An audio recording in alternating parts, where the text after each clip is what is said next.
प्रिय बंधुओं, जय भीम, जय भारत, नमो बुद्धाय। आज मैं आपके सामने बाबा साहेब डॉक्टर भीमराव अंबेडकर जी द्वारा लिखे गए महान बौद्ध ग्रंथ बुद्धा एंड हिज धम्मा का हिंदी रूपांतर भगवान बुद्ध और उनका धम्म प्रस्तुत करने जा रहा हूँ। और आज इस श्रृंखला में यह छठी कड़ी है। इससे पहले की कड़ियों में हमने देखा कि कैसे सिद्धार्थ गौतम अर्थात भगवान बुद्ध, जो कि उनका बचपन का नाम था, बड़े हुए और कैसे उनका विवाह हुआ और कैसे उन्होंने अपने जीवन में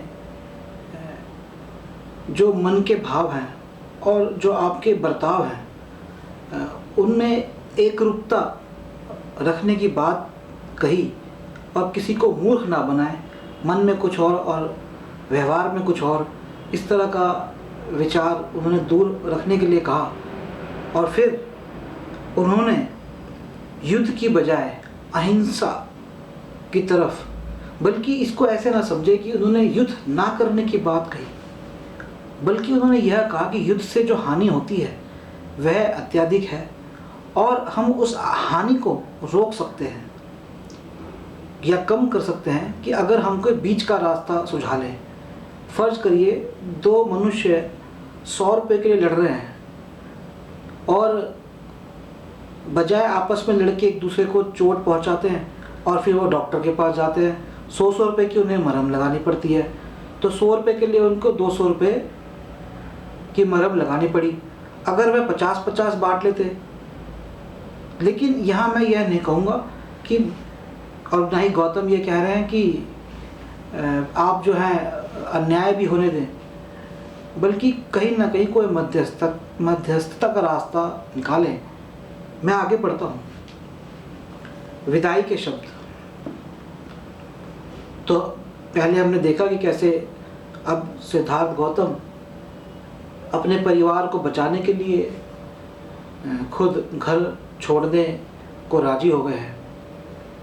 जैसा कि मैं पहले भी आपसे कह चुका हूँ कि भारत के पुराने ग्रंथों में एक जैसी बातें मिलेंगी। कहीं पांडव घर छोड़ देते हैं, कहीं राम घर छोड़ते हैं, कहीं गौतम बुद्ध को घर छोड़ना पड़ रहा है। तो ये नैरेटिव स्ट्रक्चर है।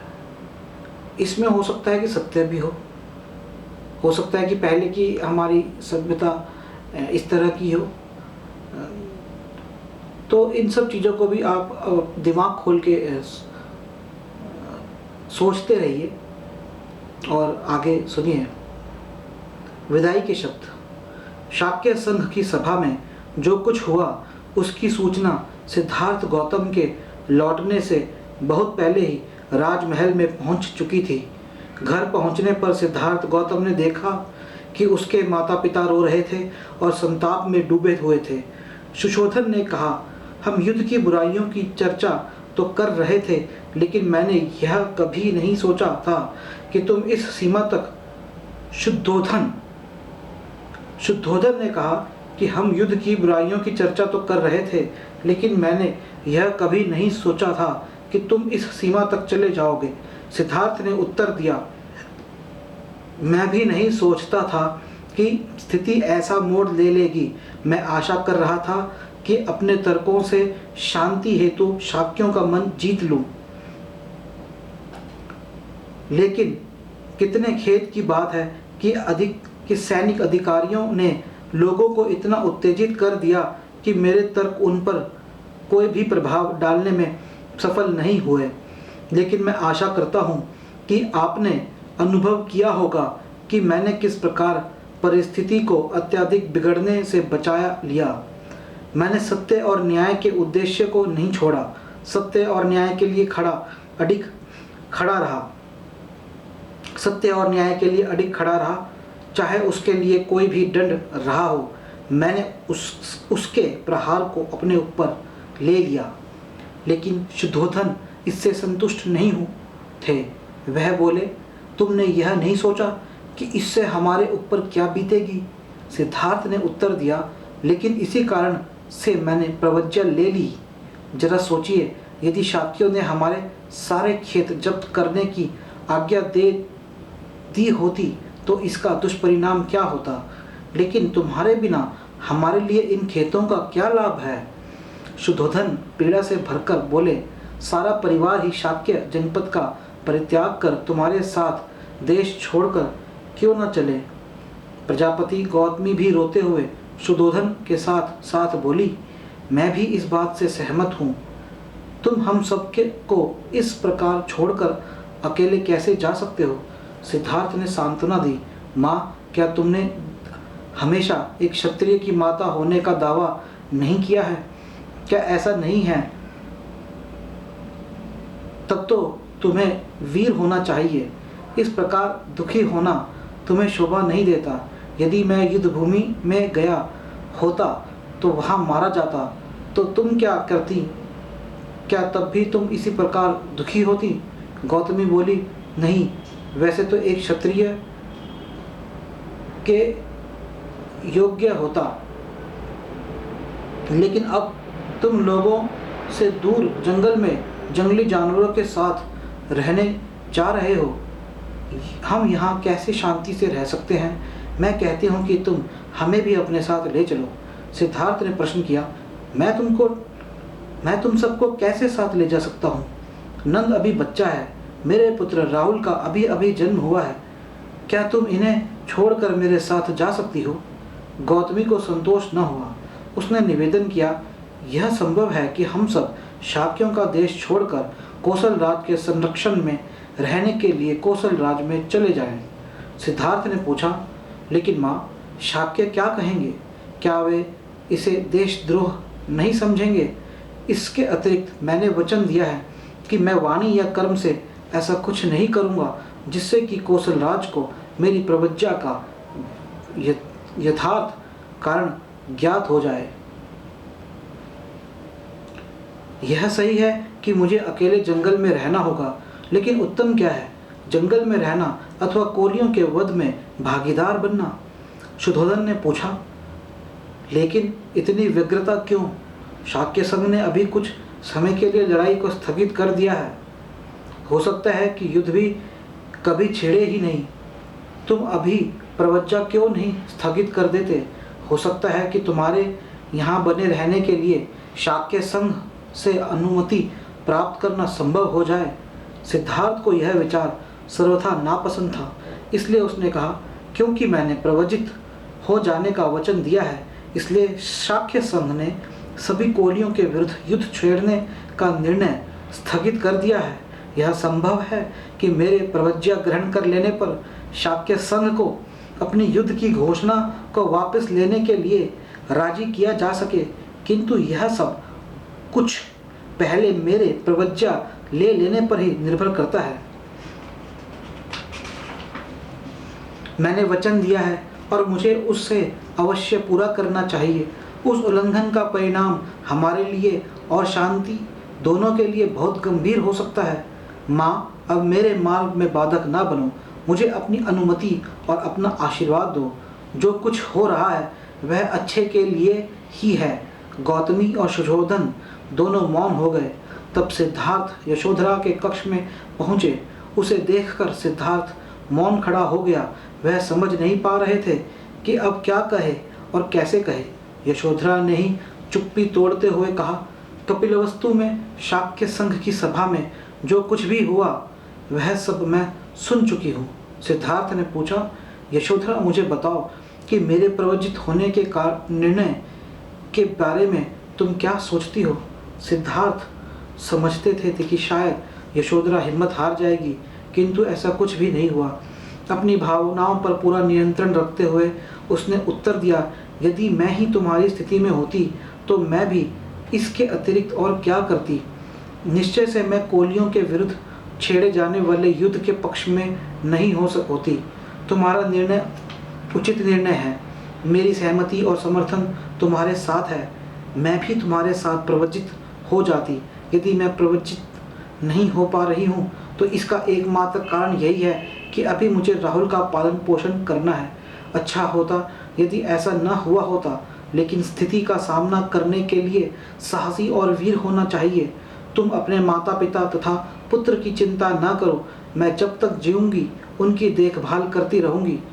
अब मैं इतना ही चाहती हूँ कि जब तुम सभी निकट संबंधियों को छोड़कर प्रवज्जित होने जा रहे हो, तो तुम किसी ऐसे नए जीवन पथ की खोज करो जो मानवता के लिए कल्याणकारी हो। सिद्धार्थ गौतम इस बात से बहुत प्रभावित हुए।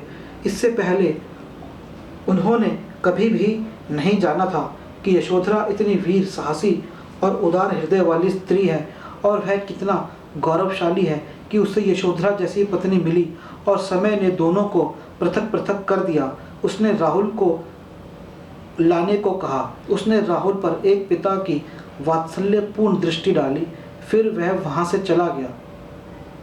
अगला भाग, महाभिनिष्क्रम अर्थात गृह त्याग।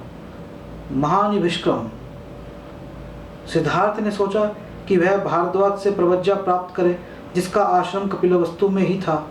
तदनुसार वह अगले दिन अपने सारथी छन्न के साथ लेकर और अपने प्रिय अश्वकंठक पर चढ़कर आश्रम की ओर चल पड़ा।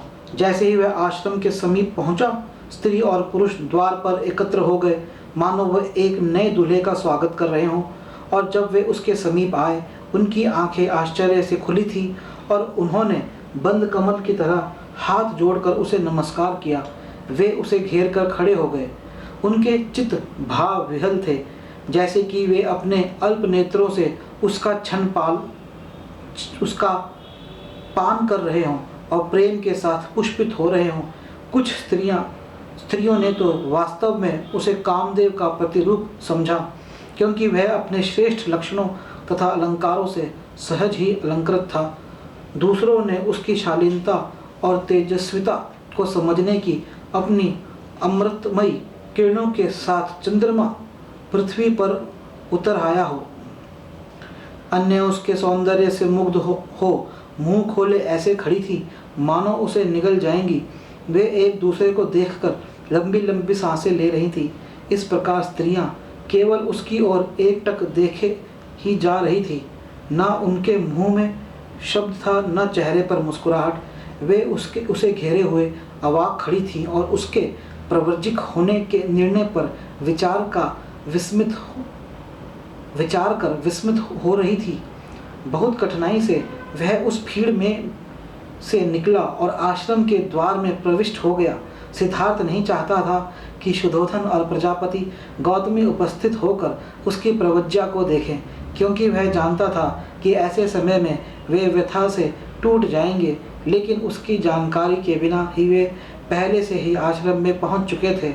जैसे ही उसने आश्रम के अहाते में प्रवेश किया, उसे वहां उपस्थित भीड़ में अपने माता पिता दिखाई दिए। उसने माता पिता को वहां देखकर सर्वप्रथम उनके पास गए और उनका आशीर्वाद मांगा। वे इतने भाव विह्वल थे कि उनके मुंह से एक शब्द तक नहीं निकला।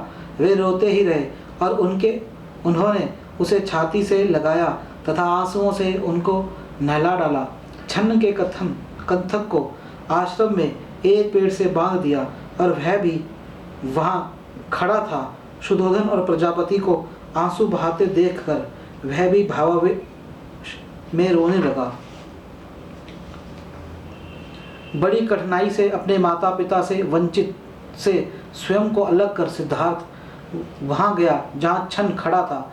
उसने वापस घर ले जाने के लिए उसे अपने वस्त्र और गहने दे दिए। तब उन्होंने अपना सिर मुंडवाया, जैसा कि परिव्राजक के लिए आवश्यक था। उसका चचेरा भाई महानाम परिव्राजक के योग्य वस्त्र और भिक्षा पात्र ले आया था। सिद्धार्थ ने उन्हें पहन लिया। इस प्रकार परिव्राजक जीवन में प्रवेश करने के लिए तैयार होकर सिद्धार्थ भारद्वाज के पास गया, जिससे कि वे उसे प्रवज्जा दे सकें।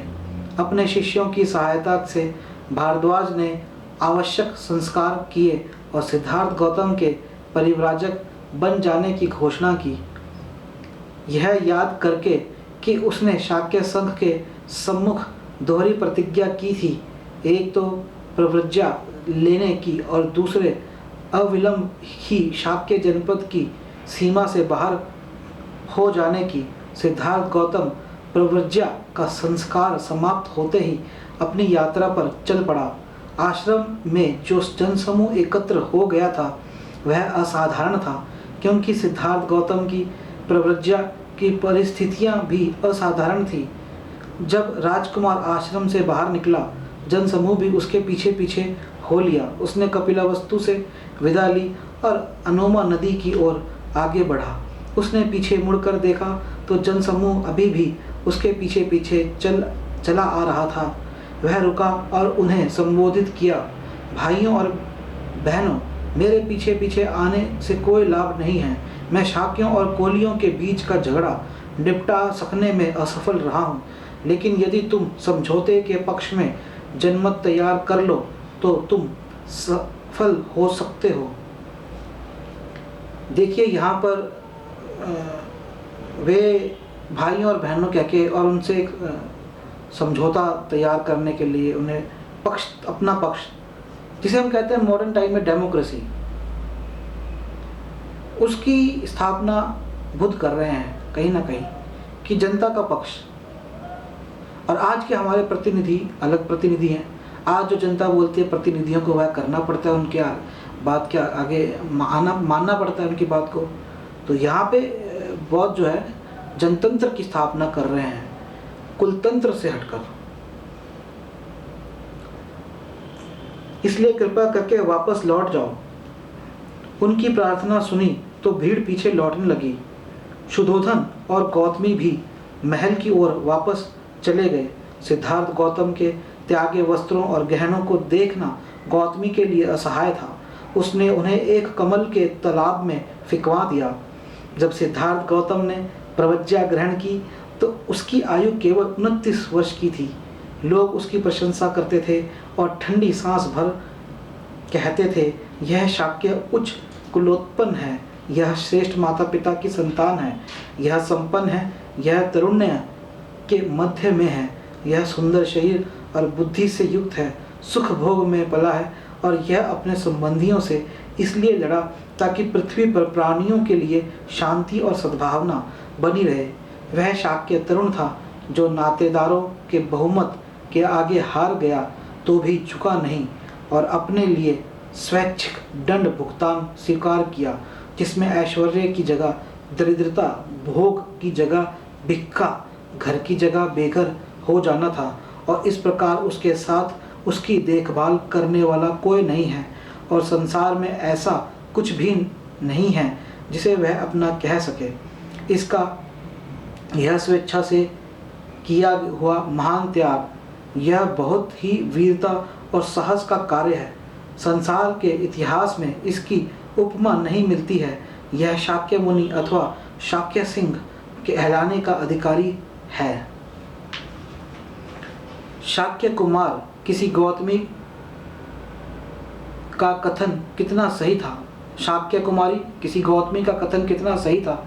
सिद्धार्थ गौतम के संबंध में उसने कहा था, धन्य हैं वे माता पिता जिन्होंने ऐसे पुत्र को जन्म दिया और धन्य है वह पत्नी जिसका ऐसा पति है।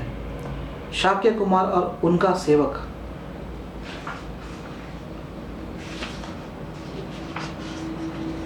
छन को भी कंथक के साथ लौट जाना चाहिए था, लेकिन उसने वापस जाने से मना कर दिया। उसने आग्रह किया कि कंथक को लेकर वह राजकुमार को विदा करने हेतु कम से कम अनोमा नदी के तट तक अवश्य साथ चलेगा। छन का यह आग्रह इतना प्रबल था कि सिद्धार्थ गौतम को उसकी इच्छा को मानना ही पड़ा।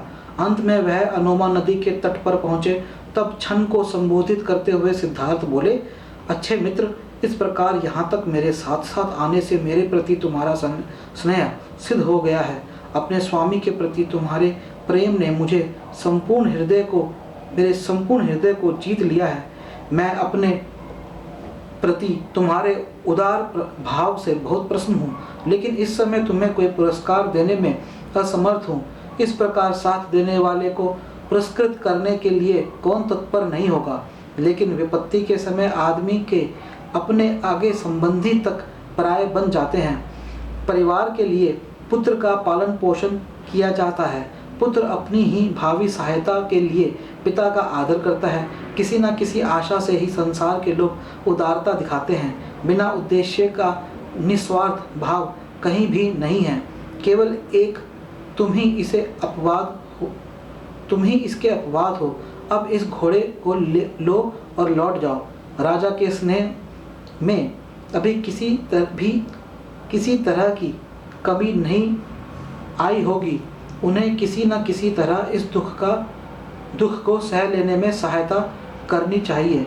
उन्होंने कहा कि मैं उन्हें ना तो किसी स्वर्ग की कामना से, ना स्नेह की कमी और ना ही क्रोध की भावना से छोड़कर चला आया हूँ। इस प्रकार घर छोड़कर चले आने पर मेरे शोक करने के बारे में उन्हें सोचना भी नहीं चाहिए, क्योंकि मिलन कितना भी दीर्घकालीन क्यों न हो, एक ना एक दिन वियोग में परिणत हो ही जाता है।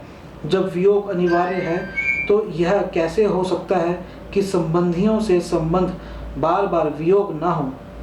आदमी के मरने पर निसंदेह उसकी संपत्ति के उत्तराधिकारी बहुत होते हैं, किंतु इस धरती पर उसके सद्गुण का उत्तराधिकारी मिलना कठिन है अथवा होता ही नहीं।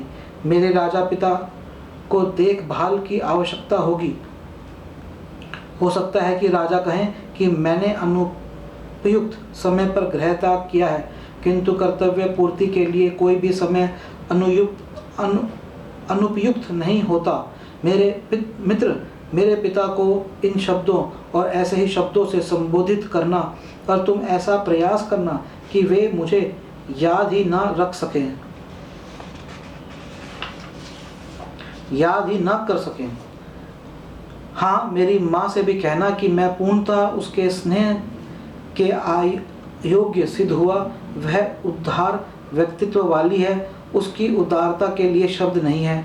इन शब्दों को सुनकर दुख में डूबे छन ने भावावेश में हाथ जोड़कर रूंधे कंठ से कहा, स्वामी, यह देखकर कि आप अपने संबंधियों को वियोग दुख देकर जा रहे हैं, मेरा हृदय किसी नदी के कीचड़ में फंसे हुए हाथी के समान बैठा जा रहा है।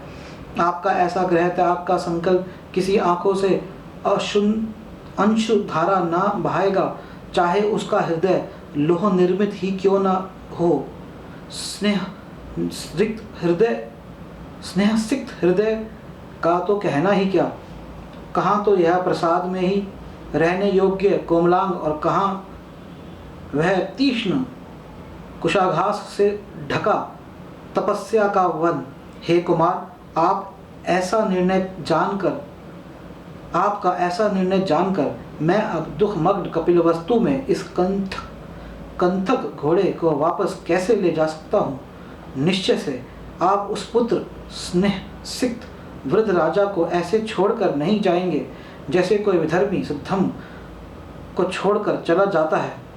और वह दूसरी माता जिसने बहुत सावधानी से आपको पाल पोस कर इतना बड़ा किया, आप उसे उसी तरह नहीं भूल सकते जैसे कोई कृतघ्न व्यक्ति अपनी उपकारी को भूल जाता है। और अपनी उस पत्नी को जो गुणवती है, जो अपने परिवार के लिए यशस्वी है, जो पति के प्रति समर्पित है और जो एक बालक की माँ है।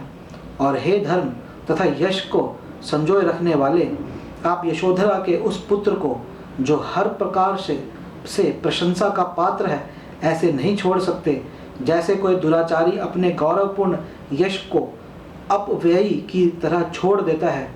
अथवा स्वामी, यदि आपने अपने राज्य और संबंधियों को त्याग देने का दृढ़ संकल्प कर ही लिया है, तो भी आप मुझे नहीं छोड़ देंगे, क्योंकि आपके चरण ही मेरे शरण स्थल हैं। इस दग्ध हृदय के साथ मैं आपको इस प्रकार जंगल में अकेला छोड़कर नगर को वापस नहीं जा सकता। आपके बिना अकेले लौटने पर राजा मुझे क्या कहेंगे, अथवा मैं आपकी पत्नी को कौन सा शुभ विचार कहूँगा। छन ने आगे कहा, आपका जो यह कथन है कि मैं राजा को आपके अवगुण सुनाऊं ताकि वह उस पर विचार करें या विश्वास करें, तो यदि मैं निर्लज्जता के साथ तालू से सटी जीवा से आपके अवगुण कहने का प्रयास भी करूंगा, तो वह इसे पसंद नहीं करेंगे। जो सदा करुणामय है और जो दया करने में कभी असफल नहीं होता, वह योग्य नहीं कि उस स्नेही का परित्याग किया जाए। मुझ पर दया करें और लौट चलें। क्षण के इन दुख भरे शब्दों को सुनकर सिद्धार्थ गौतम ने अत्यंत भद्रता से उत्तर दिया, छन, मेरे वियोग से उत्पन्न होने वाले दुख का परित्याग करो। नाना जन्म ग्रहण करने वाले प्राणियों के लिए परिवर्तन अनित्यता अवश्यम भावी है। यदि मैं स्नेह के कारण आज अपने संबंधियों का परित्याग न भी करूं, तो भी एक न एक दिन मृत्यु हमें एक दूसरे का परित्याग करने के लिए विवश कर देगी।